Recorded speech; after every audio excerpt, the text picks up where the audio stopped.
Two main topics have really defined the Trump presidency in the past couple of weeks. The first being his cognitive and physical decline. It's gotten so bad we thought Trump was dead at one point. And the other, of course, ties into that, Donald Trump's attempts to suppress anyone who speaks out against him, who calls him out, and who points out that he has lost his mind. And those two things have collided very unfortunately for Donald Trump, because he was just caught covering up the complete collapse that he is in as he tries to keep us from realizing that he has lost it now more than ever. We are going to get into that and the ramifications for Trump's health scandals. But before we do, if I could quickly ask you to leave a like on this video, and if you haven't already and you enjoy our channel, to hit that subscribe button, because it goes a long way in supporting our work. Now, before we get into how Donald Trump was caught hiding his complete collapse, I want to start with someone who called out that collapse and the state of Donald Trump's broken brain from yesterday's speech at Quantico.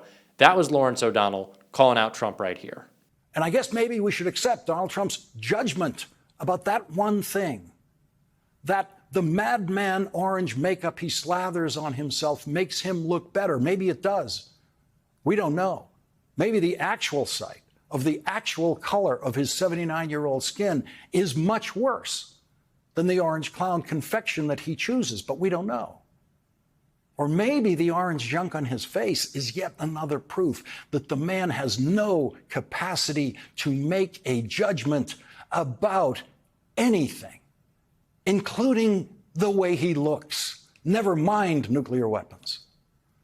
What was he thinking backstage when his Secretary of Defense, who had to promise to stop drinking to get confirmed by the Senate, insulted all of the commanding officers in the room with this kind of idiocy?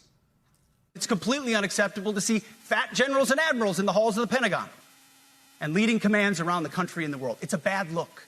It is bad, and it's not who we are. Okay, Pete, how about fat presidents? How about a president who has been fat every day of his political career? Is that a bad look?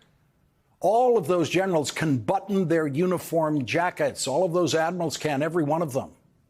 So there's the Secretary of Defense, who may or may not be managing his reported drinking problem, telling all of those commanding officers that they better never look as bad as Donald Trump, who can't even button his suit coat jacket.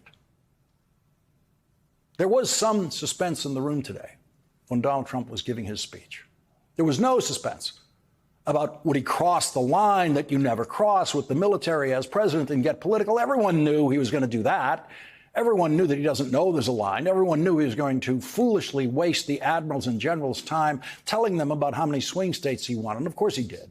The suspense in the room was whether the very, very tired, almost sleepy 79-year-old man at the microphone was going to make it through that 1 hour and 11-minute speech. And there were times in the middle of a sentence that it would seem like he just might drop right there, might not even finish that sentence.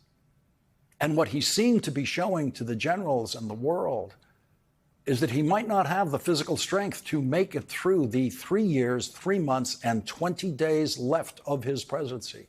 Is that what has given J.D. Vance such a spring in his step lately? Is that why the vice president looks so happy these days? Donald Trump has never looked physically weaker or wearier than he did today. Weaker in every sense of that word, physically, mentally. Because Donald Trump is uneducable. He still doesn't understand why he walked into a room of military commanders today and faced silence. Everyone can see just how unfit Donald Trump is. And that's why it was so funny for Pete Hegseth to be talking about fat generals and people who didn't look like they were in the shape necessary to bring respect to our country.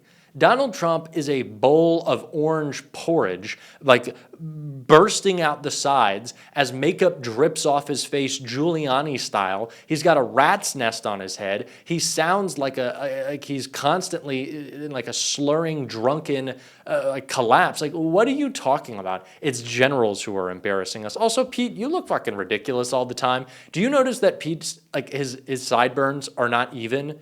Like, get a better barber, stop with the ridiculous suits, and don't talk about how people look when Donald Trump is president right now. He is broken both inside and out, and the inside is what Donald Trump was just caught covering up.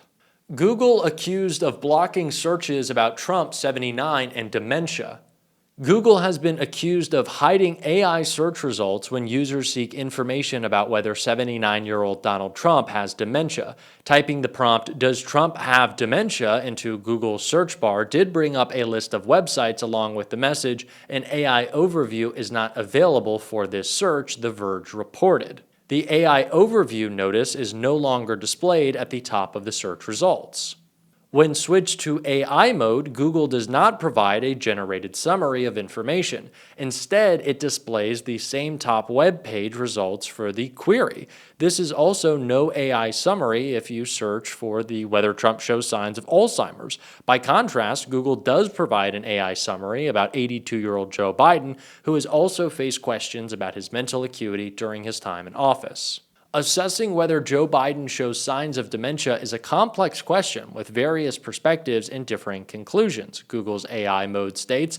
It also lists examples of why Biden may be experiencing cognitive decline or apparent signs of dementia. When you type, "Does Biden show signs of Alzheimer's?" into AI mode, the response also says the answer is complex, with a complex question with no definitive answer, and that it remains elusive without a formal medical diagnosis. The AI summary presents both sides of the debate, noting that Special Counsel Robert Hur's report on Biden's handling of classified documents described the former president as a well-meaning, elderly man with a poor memory. The Verge suggested Google might be worried about the president's response to questions about his alleged mental decline. YouTube, which Google owns, also agreed this week to pay $24.5 million to settle a lawsuit brought by Trump after his account was suspended in the wake of the January 6 attack on the Capitol in 2021. I first want to say, how have these guys not realized that the capitulation never works? That if you give the bully your lunch money, he is only going to come back hungrier. Settling these lawsuits that you haven't lost, but you're just afraid to fight, only empowers Donald Trump to put the squeeze on you more. He is clearly in decline, and the fact that Google refuses to give people search results on Donald Trump's decline only makes it that much more important that we talk about it, because the mainstream media rarely brings it up, but we have to show people the actual truth, that Donald Trump is a weak, feeble old man who wants to pretend that he projects strength, but he doesn't. He only seeks to squash those who will speak out against how weak he is. His attack on free speech just shows that Donald Trump is panicked about us seeing how bad of a place his brain is in. And Jasmine Crockett has perfectly called that out right here. This particular president has decided that he wants to shake down people as it relates to the First Amendment, because he has filed not one lawsuit, not two lawsuits, but he has filed numerous lawsuits. He filed a lawsuit against the New York Times. He filed one against the Wall Street Journal, against CBS, against ABC, against the Des Moines Register. He is doing all of this because he wants to quash any speech that is not appreciative or lauding him, which is pretty much anything that's factual. So let's talk a few facts about these January 6 felons that should still be incarcerated because they went through the process, but because they were doing things on his behalf, of course, he wanted to let them go. So they released more than 1,000 people who participated in the insurrection on this government, many of whom had previous criminal records, like Mr. Theodore Mendenforth, who was convicted of predatory criminal sexual assault of a child, or Mr. Peter Schwartz, who had 38 prior convictions, including one where he beat his wife by repeatedly punching and biting her.